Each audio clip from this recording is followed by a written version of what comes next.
Click! Ang tunog ng pag-lock ng pinto ay parang isang putok ng baril sa loob ng tahimik at madilim na aparador. Kasunod nito ay ang malakas na tawanan mula sa labas na unti-unting humihina habang papalayo ang mga yapak. At pagkatapos, katahimikan. Isang katahimikang mas nakakabingi pa sa ingay ng party na tinakasan ni Diana Alcaraz.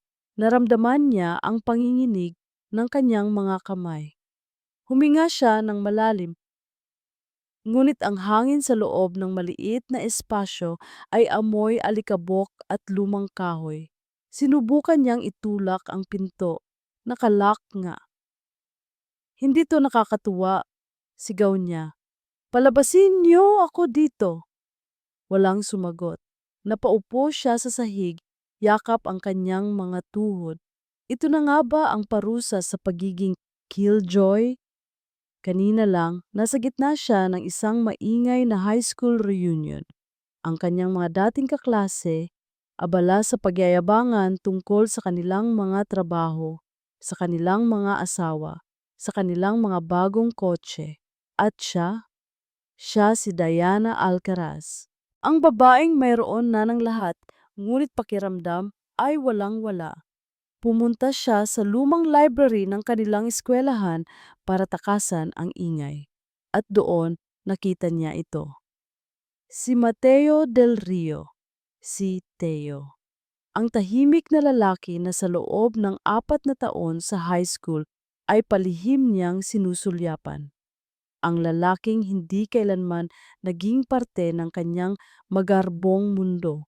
Ang lalaking sa hindi niya malamang dahilan ay nagpapakabog sa kanyang puso. Nakatayo lang din ito roon tahimik, nakatingin sa labas ng bintana. Pareho silang tumatakas. At pagkatapos ang kaguluhan, ang kanilang mga kaklase, lasing at mapagbiro ang nakakita sa kanila. Uy, ang dalawang loner. Bagay kayo. Laro tayo, 7 minutes in heaven. At bago pa man sila makapalag, itinulak na sila sa loob ng lumang aparador ng mga libro. At ngayon, heto sila, magkasama sa dilim. Ayos ka lang? Ang boses ni Teo, malalim. Kalmado, ang boses na yun lang ang kakampi niya sa loob ng maliit na kulungang ito. Sa tingin mo? Pabalang na sagot ni Diana. Narinig niya ang mahinang pagtawa nito. Sorry, dapat pala hindi na lang ako pumunta. Ako rin, sagot ni Diana. Isang mahabang katahimikan. Ang tanging maririnig lang ay ang kanilang mga paghihinga.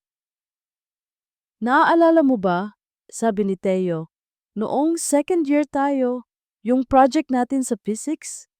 Yung gumawa tayo ng bridge gamit ang mga popsicle stick? Bahagyang natigilan si Diana.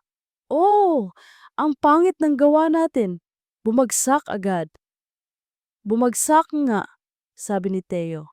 Pero sa lahat ng project na ginawa ko, yun ang paborito ko. Bakit? Dahil yun lang ang pagkakataon na nakausap kita ng matagal. Pag-amin nito. Naramdaman ni Diana ang pag-init ng kanyang mga pisngi. Dahan-dahan gumalaw si Teo sa dilim. Naramdaman ni Diana ang paglapit nito, ang init ng katawan nito, ang amoy nito na parang bagong tabas na kahoy. Diana, bulong nito. Ang pangalan niya ay parang isang musika sa bibig nito. Ang kanilang mga mukha ay magkalapit na ngayon, halos magkadikit na. At akmang hahalikan na siya nito ng BAM! Bumukas ng malakas ang pinto. Ang liwanag mula sa labas ay sumilaw sa kanila. Nakatayo sa may pinto ang kanilang mga kaklase, nagtatawanan. At sa likod nila, nakatayo si Victoria, ang kanyang pinsan. May hawak itong cellphone. At may isang ngiting hindi maintindihan ni Diana. Isang ngiting tila matagumpay. Nagkatuwaan lang, sabi ni Victoria. Ang gabing iyon ay parang isang panaginip na hindi matapos-tapos para kay Theo. Ang init ng hininga ni Diana, ang amoy ng kanyang buhok, ang ilang segundong halos magkadikit na ang kanilang mga labi. Pag-uwi niya sa kanyang maliit na apartment na nagsisilbi ring kanyang furniture workshop, hindi niya maalis sa isipan ang mga nangyari. 10 taon. 10 taon niyang minahal si Diana Alcaraz mula sa malayo, ang prinsesa ng Alcaraz Empire, ang babaeng nasa ibang mundo. At siya lang si Mateo del Rio, ang anak ng isang pamilyang minsan ding naging makapangyarihan, ngunit ngayon ay isa na lang anino ng dati nitong karangyaan.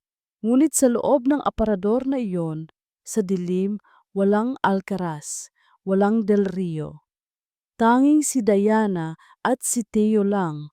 At sa mga mata ni Dana, nakita niya ang parehong kalungkutan na nakikita niya sa sarili niya.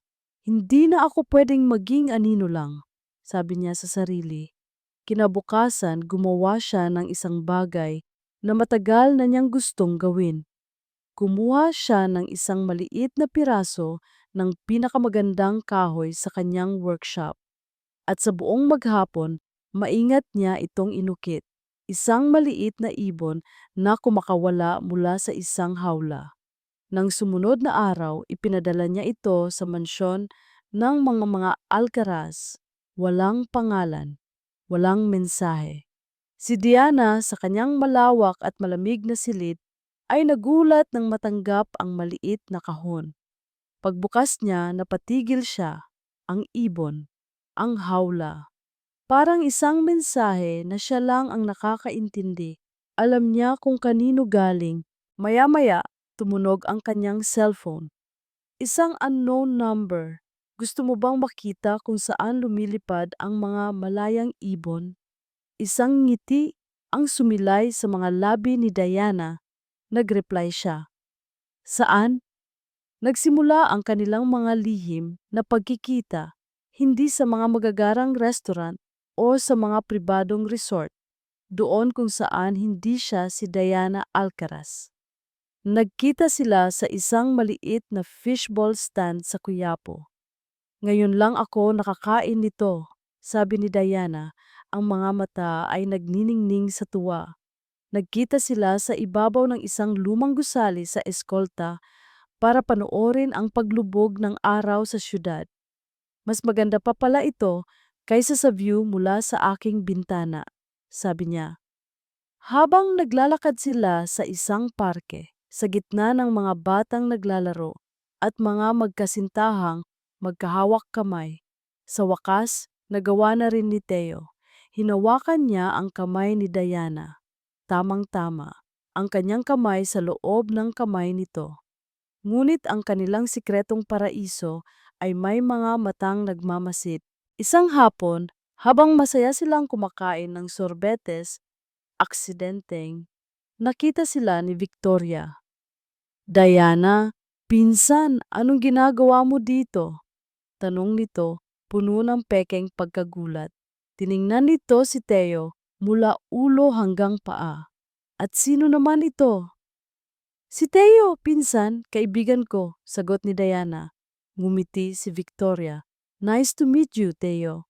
Ngunit ang kanyang cellphone na nasa kanyang bulsa ay tahimik na kumuha ng isang litrato. Nang gabing iyon, tumunog ang telepono ni Theo, isang luma niyang kaklase. Pare, sabi ng boses sa kabilang linya. Nabalitaan ko lang, mag-ingat ka. Narinig ko si Don Ricardo sa isang meeting kanina. Galit na galit daw nang malaman na may Del Rio na umaaligid sa anak niya.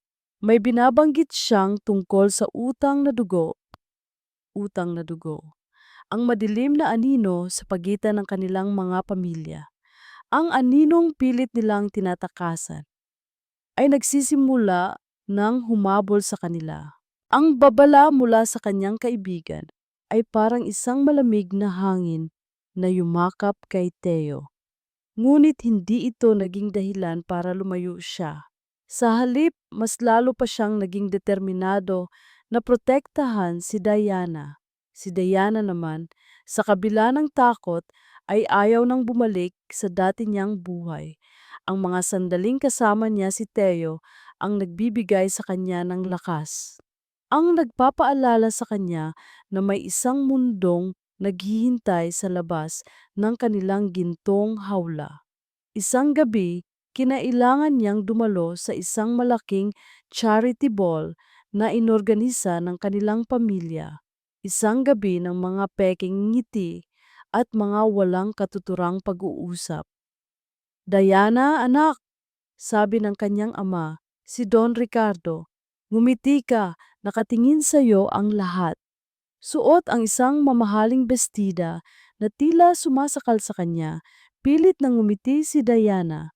Pakiramdam niya ay isa siyang manika sa isang entablado. Habang naglalakad siya, hinarang siya ng isa sa mga business partner ng kanyang ama. Isang lalaking nasa edad na ng kanyang ama, amoy alak, at may mga matang mapang-abuso. Diana Ija, sabi nito, ang ganda-ganda mo talagang bata. Manang-mana ka sa iyong yumaong tita. Ang pagbanggit sa kanyang tiyahin ay nagdulot ng isang kakaibang kilabot kay Diana. Sayaw tayo, sabi ng lalaki, hindi na naghihintay ng sagot. Hinawakan nito ang kanyang baywang masyadong mahigpit. Sinubukan ni Diana na kumawala ng magalang. Pasensya na po, Mr. Velasco, pero pagod po ako.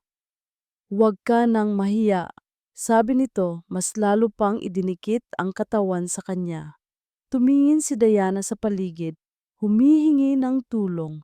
Nakita niya ang kanyang ama, ngunit abala ito sa pakikipag-usap.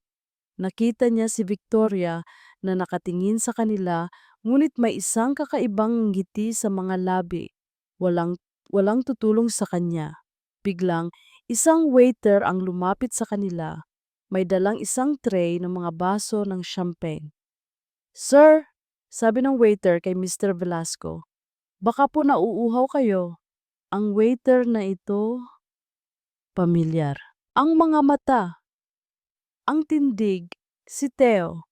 Nakauniforme ito ng waiter. Anong, bago pa man makapagsalita si Diana, aksidenteng natabig ni Theo ang tray. Ang malamig na champagne ay tumapon sa mamahaling suit ni Mr. Velasco. Ano ba? Sigaw ni Mr. Velasco na pabitaw kay Diana. Tanga ka ba? Pasensya na po, sir, sabi ni Theo yumuyuko. Hindi ko po sinasadya. Hayaan niyo pong tulungan ko kayong linisin yan. Habang abala si Theo sa pagtulong, lumingon ito kay Diana at bahagyang kumindat. Naintindihan na ni Diana na mabilis siyang umalis. Sa labas ng ballroom, sa isang tahimik na pasilyo, hinintay niya si Theo. Maya-maya, lumabas ito, hindi na suot ang uniforme. Anong ginagawa mo dito? Tanong ni Diana. Ang catering service na kinuha nila sa kaibigan ko, paliwanag ni Theo.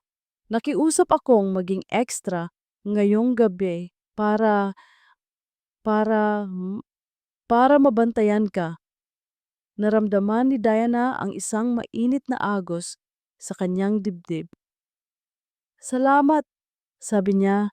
Lagi, Diana, lagi, sagot ni Theo. Sagot, nagkatinginan sila.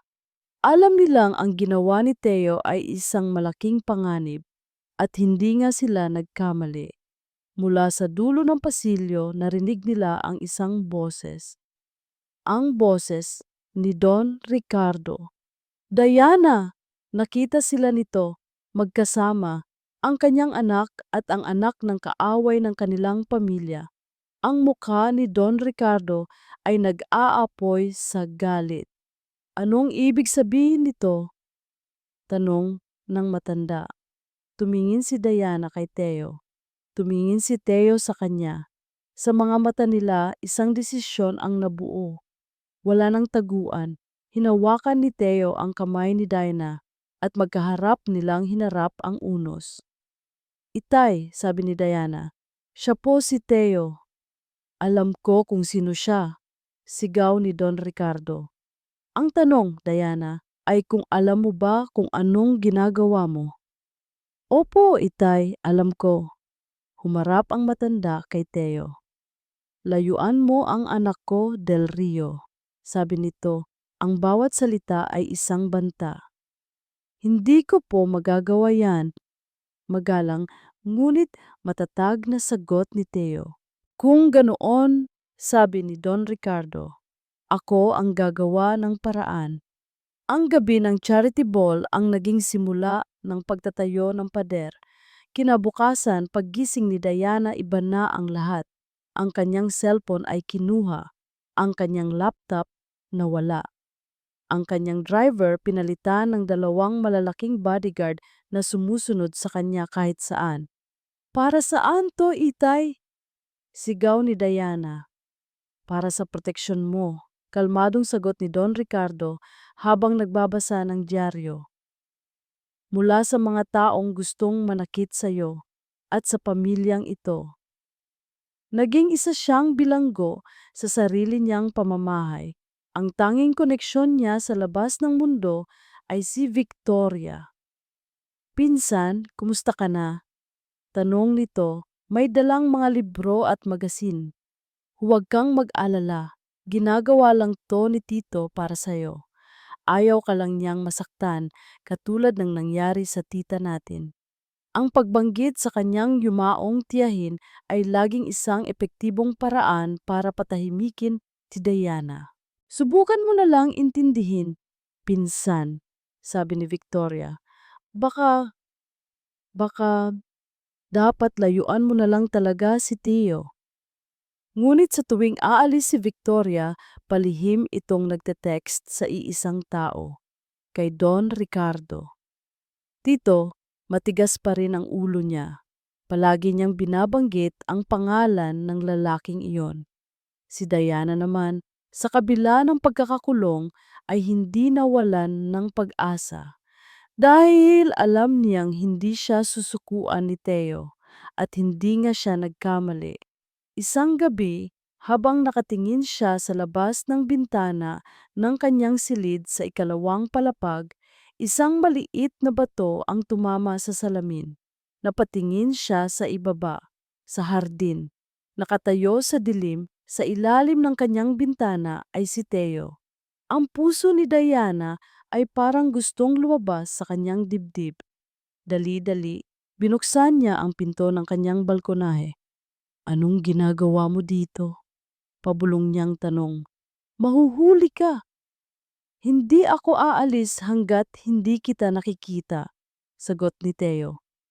Gabi-gabi, naging ganoon ang kanilang sistema. Kapag tulog na ang lahat, palihim na aakyatin ni Teo ang pader ng mansyon. Mag-uusap sila, magkukwentuhan. Ang balkonahe ni Dana ang naging kanilang munting paraiso. Kailangan nating umalis, sabi ni Teo isang gabi. Itatakas kita. Saan tayo pupunta, Teo? Habang buhay ba tayong magtatago? Kahit saan, Diana. Basta't magkasama tayo. Ngunit isang gabi, habang masaya silang nag-uusap, narinig nila ito, ang tunog ng mga yapak sa pasilyo. Papalapit sa kwarto ni Diana. Si Itay, bulong ni Diana, natataranta. Mahuhuli ka, magtago ka. Walang ibang mapagtataguan kundi ang isang lugar, ang malaking walk-in closet ni Diana. Mabilis na pumasok si Teo sa loob at tamang-tama bumukas ang pinto ng silid ni Diana. Si Don Ricardo, ang hangin sa loob ng walk-in closet ay mabigat at amoy pabango ni Diana. Nakatayo lang si Teo sa dilim, pinipigilan ang kanyang paghinga habang ang puso niya ay dumadagundong na parang isang tambol. Sa labas, naririnig niya ang mga boses. Gising ka pa pala, anak, sabi ni Don Ricardo. Hindi po ako makatulog, Itay, sagot ni Diana. Mag-usap tayo, sabi ng matanda. Ngunit bago pa sila makapagsimula, isa pang boses ang narinig. Tito, Diana, gising pa pala kayo. Si Victoria, pumasok ito sa silid, may dalang isang tasa ng tsaa. Pinagtimpla ko kayo para makatulog kayo ng maayos. Mula sa maliit na siwang ng pintuan ng closet, nakita ni Tio ang lahat. Nakita niya ang peking ngiti ni Victoria. Nakita niya ang pag-abot nito ng tsaa. Salamat pinsan, sabi ni Diana. Tito, sabi ni Victoria. Nakausap ko po si Diana kanina at sa tingin ko po, unti-unti na niyang natatanggap ang sitwasyon. Bigyan lang natin siya ng panahon. Sana nga, sagot ng Don. Alam niyo, Tito, pagpapatuloy ni Victoria, ang boses ay puno ng pag-aalala. Ginagawa ko lang naman to para protektahan si Diana. Ayokong matulad siya sa tita natin. At kasalanan ko pa ba na plinano ko ang nangyari sa reunion? Natigilan si Theo. Plinano? Anong ibig mong sabihin? Tanong ni Diana. Natawa si Victoria, isang tawang pilit na plinano kong kausapin ang mga kaibigan natin na ilak kayo sa aparador. Isang biro lang naman para magkalapit kayo, para makita ni Tito kung gaano kadelikado ang mga Del Rio. Isang kasinungalingan, isang perpektong pagbaluktot sa katotohanan. Ngunit para kay Theo na narinig ang bawat salita, ito ay isang pag-amin. Siya ang may pakana ng lahat. Ang babaeng akala ni Diana ay kakampi niya ay ang ahas sa kanilang paraiso. Pagkaalis ni Don Ricardo, naiwan si Victoria. Mag-iingat ka, Diana, sabi nito. Narinig ko, galit na galit daw si Theo. Baka kung anong gawin niya sa'yo kapag nalaman niyang sinusunod mo na ang tito. Hindi ganyang klasing tao si Theo, sagot ni Diana. Hindi mo pa siya lubusang kilala, sabi ni Victoria. Nang sa wakas ay umalis na si Victoria, lumabas si Theo mula sa kanyang pinagtataguan. Ang mukha niya ay seryoso. Narinig mo? Tanong ni Diana. Tumango si Theo. Hindi totoo yun, sabi ni Diana. Hindi niya plinano yun. Nagbibiro lang siya. Diana, sabi ni Theo, hinawakan ang mga kamay nito. Ang pinsan mo, hindi siya ang taong inaakala mo. Ano nung ibig mong sabihin? May kailangan kang malaman tungkol sa pinsan mo. Ang mga salita ni Theo ay parang isang malamig na tubig na ibinuhos kay Diana. Si Victoria, isang taksil, imposible, ngunit ang duda ay naitanim na. Kailangan nating makaalis dito, Diana, sabi ni Theo. Kailangan nating harapin ang tatay mo, ngunit hindi dito, sa isang lugar kung saan walang makikinig, walang magmamasid. Saan? Sa lake house, sagot ni Theo. Ang bahay sa tabi ng lawa, ang lugar kung saan namatay ang kanyang tiyahin. Isang lugar na puno ng masasakit na alaala. Isang lugar na perpekto para sa isang pagtutuos. Kinabukasan, sa tulong ng isang tapat na kasambahay, nagawa nilang makatakas. Nagkita sila ni Theo sa isang tagong lugar at magkasamang nagmaneho papunta sa lawa. Alam ni Diana na susunod ang kanyang ama at hindi nga siya nagkamali. Pagdating nila sa luma at tahimik na lake house, ilang sandali lang, isang itim na kotse ang huminto sa labas. Bumaba si Don Ricardo. Mag-isa. Ang hangin ay malamig. Ang paligid ay tahimik. Ano ang ibig sabihin ng lahat ng ito, Diana? Tanong ng matanda, ang boses ay pagod. Itay, kailangan nating mag-usap, sabi ni Diana. Nang walang mga pader, nang walang mga bodyguard, tayo lang. At kasama siya, sabi ng Don, tumingin ng masama kay Theo. Kasama siya. Matatag na sagot ni Diana. Pumasok sila sa loob ng bahay. Doon, sa sala na tanaw ang payapang lawa, nagsimula ang kanilang pag-uusap. Itay, alam ko na po ang lahat, sabi ni Diana, ang tungkol kay tita at sa tatay ni Theo. Kung ganoon, bakit mo pa rin ginagawa ito? Sigaw ng Don. Gusto mo bang matulad sa kanya? Hindi po, sagot ni Diana. Kaya ko po ito ginagawa ay dahil ayokong matulad sa kanya. Ang tita ay namatay dahil sa kalungkutan, Itay. Dahil hindi niya kayang ipaglaban ang pag-ibig niya. Pag-ibig? Tawa ng Don, isang tawang mapait.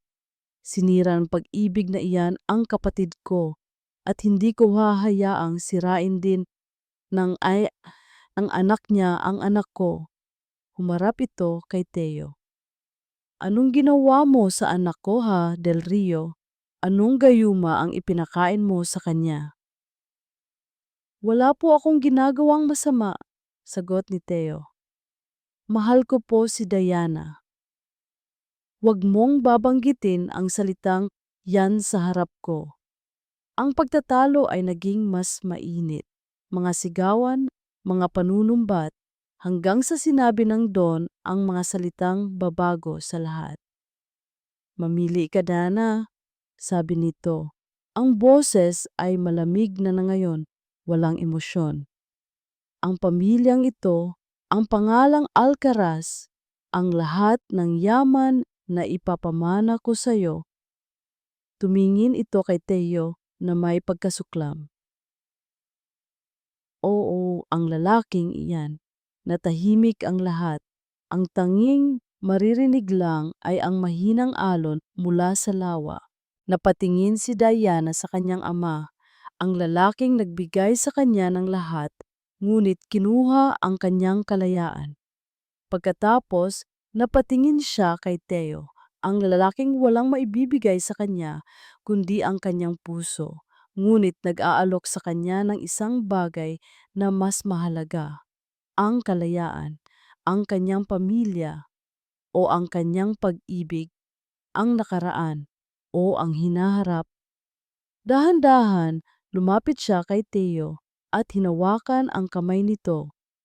Ang sagot niya, nanginginig ang mga labi ni Don Ricardo sa galit. Kung pipiliin mo siya, sabi nito, ang bawat salita ay isang hatol. Kalimutan mo na isa kang Alcaraz. Ang banta ni Don Ricardo ay parang isang tabak na nakabitin sa leeg ni Diana. Kalimutan na isa siyang Alcaraz. Kalimutan ang kanyang pamilya, ang kanyang tahanan, ang buong buhay niya. Tumingin siya sa mga mata ng kanyang ama. Nakita niya ang galit, ngunit sa likod nito, nakita rin niya ang takot. Ang takot ng isang amang ayaw nang masaktan muli. Pagkatapos, tumingin siya kay Theo. Sa mga mata nito, nakita niya ang pag-aalala, hindi para sa sarili, kundi para sa kanya. Nakita niya ang isang pag-ibig na handang bitiwan siya kung iyon ang magpapasaya sa kanya. At sa sandaling iyon, alam na ni Diana ang kanyang sagot. Itay, sabi niya, ang boses ay kalmado ngunit puno ng isang bagong tatag. Hinawakan niya ng mas mahigpit ang kamay ni Theo.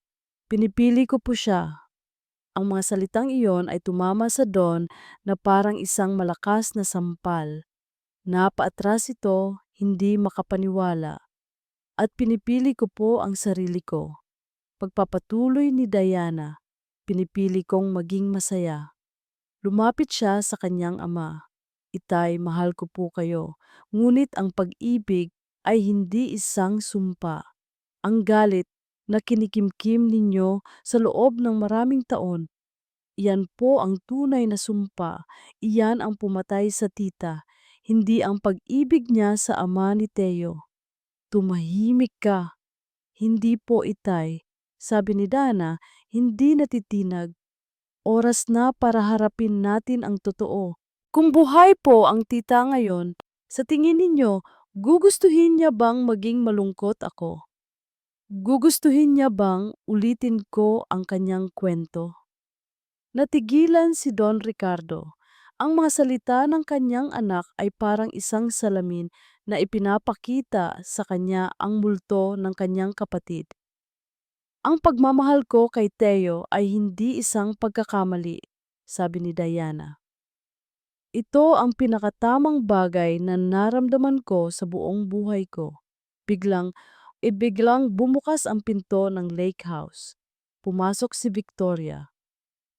Tito, mabuti na lang at naabutan ko kayo, sabi nito, hinihingal. Diana, anong ginagawa mo? Huwag mong pakinggan ang lalaking yan. Sinasabi ko na nga ba, niloloko ka lang niya. Tama na, Victoria. Malamig na sabi ni Dina. Anong tama na? Narinig ni Teo ang lahat, sabi ni Diana. Ang pag-uusap ninyo sa kwarto ko, ang tungkol sa reunion, ang tungkol sa pagiging espiya mo para kay Itay. Nawala ang lahat ng kulay sa muka ni Victoria. Hindi totoo yan. Nagsisinungaling siya. Ngunit huli na. Ang maskara niya ay bumagsak na. Tumingin si Don Ricardo sa kanyang pamangkin. Ang batang tinuring niyang parang sarili niyang anak. Ang batang ginamit ang kanyang sakit para sa sarili nitong kapakanan. Ang mukha ng Don ay napuno ng isang malalim na pagkadismaya. Hindi na nagsalita pa si Diana. Tumingin siya kay Teo. Tumango ito. Magkahawak kamay, tinalikuran na nila ang gulo. Tinalikuran na nila ang nakaraan.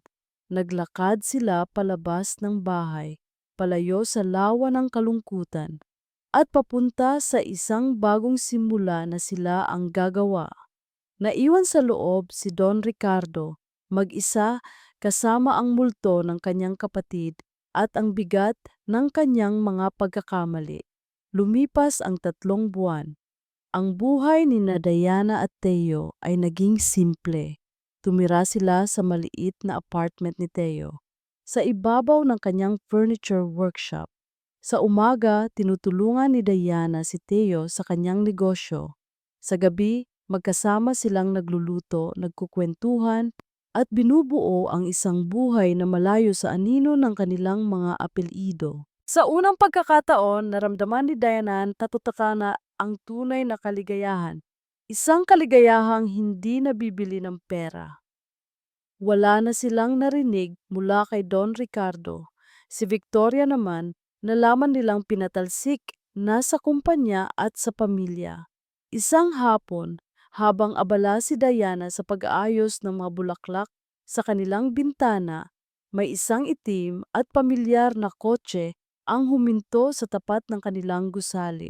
Bumaba mula dito si Don Ricardo. Anong ginagawa niya dito? Bulong ni Teo, lumapit sa tabi ni Diana, handang protektahan siya. Hayaan mo siya, sabi ni Diana. Umakyat ang matanda, kumatok sa kanilang pinto. Si Teo ang nagbukas. Magkaharap ang dalawang lalaki, ang nakaraan at ang kasalukuyan. Pwede ba akong pumasok? Tanong ng Don. Ang boses ay mahina. Hindi na ito ang boses ng isang hari, kundi ng isang amang pagod. Pinapasok nila ito. Naupo ang Don sa isang silyang gawa ni Teo.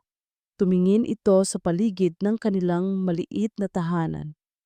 Simple, masikip, ngunit puno ng init. May inilapag itong isang lumang kahon na gawa sa kahoy sa ibabaw ng mesa. Ano po ito? Tanong ni Diana. Sa iyong taita ito, sagot ng Don. Ang tanging naiwan niya. Tumingin ito kay Teo. Para sa iyo ito. Naguguluhan, binuksan ni Teo ang kahon. Sa loob isang tumpok ng mga liham na nakatali sa isang kupas na ribon. Ang sulat kamay ay luma na. Kinuha niya ang isa, binasa niya. Mahal kong Ricardo, ang sulat ay mula sa kanyang ama. para sa kapatid ni Don Ricardo, patawarin mo ako kung hindi ko kayang ipaglaban ang pag-ibig natin. Ang pamilya ko, kailangan nila ako.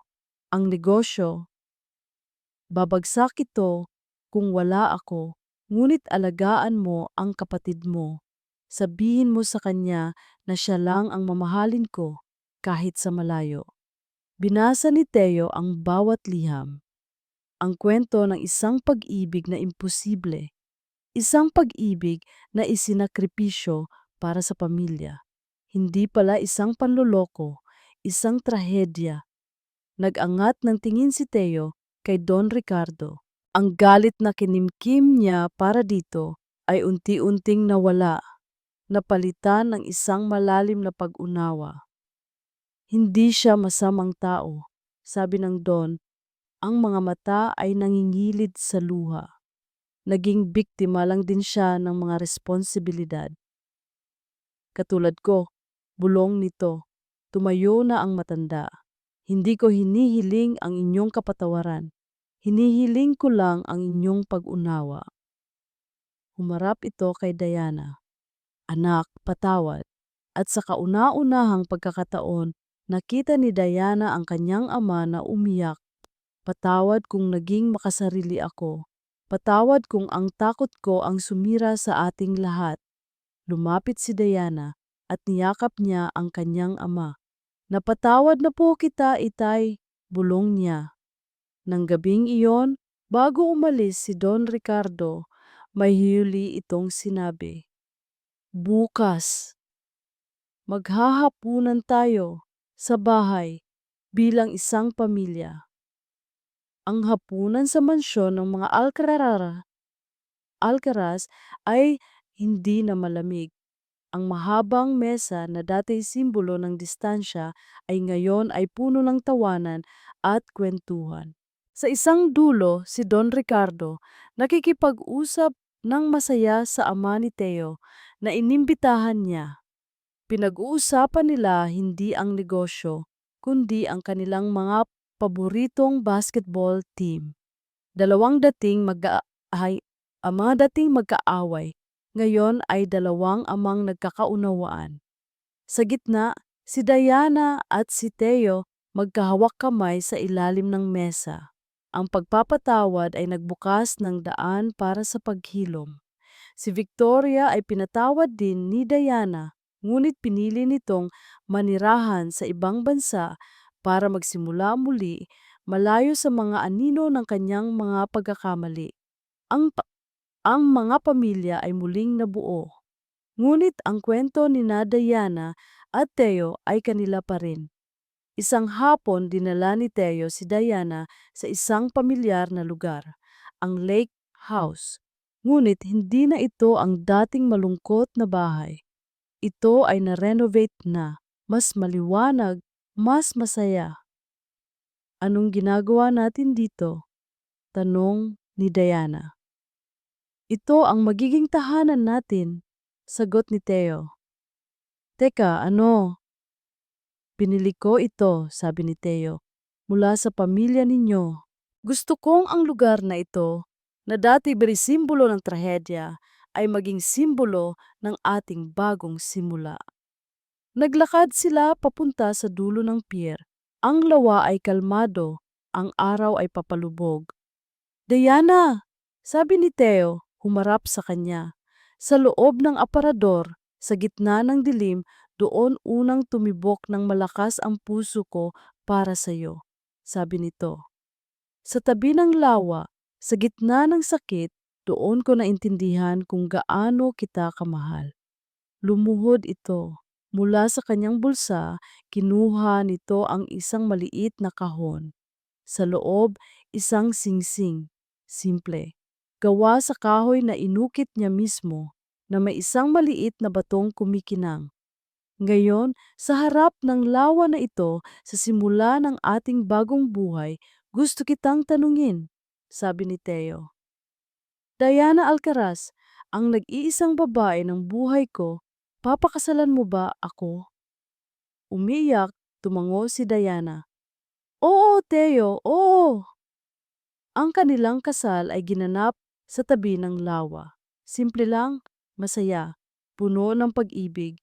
Makalipas ang ilang taon, isang maliit na batang lalaki ang masayang tumatakbo sa pier ng lake house. Tinuturuan ng kanyang lolo, si Don Ricardo, kung paano mangisda. Sa di kalayuan, sa ilalim ng isang malaking puno, nakaupo si Diana at si Teo. Pinapanood sila. May isang sanggol na babae na natutulog sa kandungan ni Diana. Sinong mag-aakala? Bulong ni Dinah. Isinandal ang kanyang ulo sa balikat ni Teo na ang dating magkaaway ay minamam ay magiging isang masayang pamilya. Ngumiti si Teo dahil ang pag-ibig, sabi nito, ay mas malakas kaysa sa kahit anong galit. Tumingin sila sa kanilang mga anak, sa kanilang ama, sa kanilang tahanan. Ang nakaraan ay isang masakit na alaala, ngunit ang kasalukuyan at ang hinaharap ay isang kwento ng pag-ibig na sila mismo ang sumulat.